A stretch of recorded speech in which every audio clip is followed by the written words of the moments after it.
நேரம் காலை சுமார் 11:30. டீ குடிச்சிட்டிங்களா? நீங்கள் டீ குடிக்கும் போது என்னெல்லாம் இருக்கணும் அப்படின்னு எனக்கு சொல்ல தெரியாது, என்னால் சொல்ல முடியாது. ஆனால் நான் டீ குடிக்கிறப்ப என்னெல்லாம் இருக்கணும் அப்படிங்கிறத நான் தான் சொல்லணும். எம்பர் பேக்கரி கேக், டேட்ஸ் கேக். ஒரு கேக் போதாது, 2 கேக்கு வேணும். இந்த கேக்கை அப்படியே எடுத்து அதை இந்த தட்டில் வச்சு அழகாக நம்மளோட அளவுக்கு ஏற்ற மாதிரி கட் பண்ணி கொஞ்சம் ஸ்மெல் பண்ணி யம்மி சாப்பிட்டோம்னா நம்மளோட அண்ணாச்சி கடை டீ தூள் தெரியும் தானே, வேற லெவல்.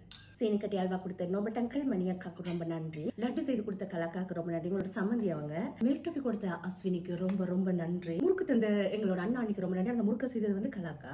பேலையோட மார்க்கெட்ல இருக்கிற சஞ்சு, தேங்க்யூ சஞ்சு. கௌரி, ரொம்ப நன்றி கௌரி. எந்த புருஷனுக்கு பிடிக்கும் எந்த ஃப்ரெண்ட் எனக்கு வாங்கி கொடுத்த சீனி கட்டி அல்வா நிறையவே இருக்கு. நான் உங்களுக்கு இதை கூட்டியா ஷேர் பண்ணியிருக்கிறேன். சரியா? நீங்க சாப்பிட்டு பாருங்க. செம்ம பாருங்க 2 கிலோகிராம் முதல் எல்லாத்தையும் நாங்களா சாப்பிட போறோம்.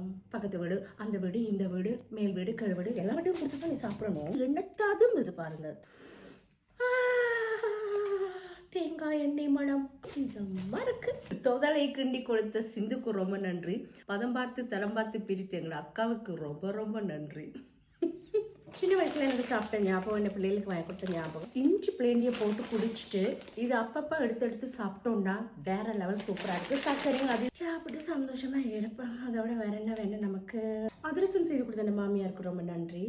அதிரசம் சாப்பிட்ருக்கீங்களா? செய்து சாப்பிட்டு பாருங்க, வேற லெவலா இருக்கும்.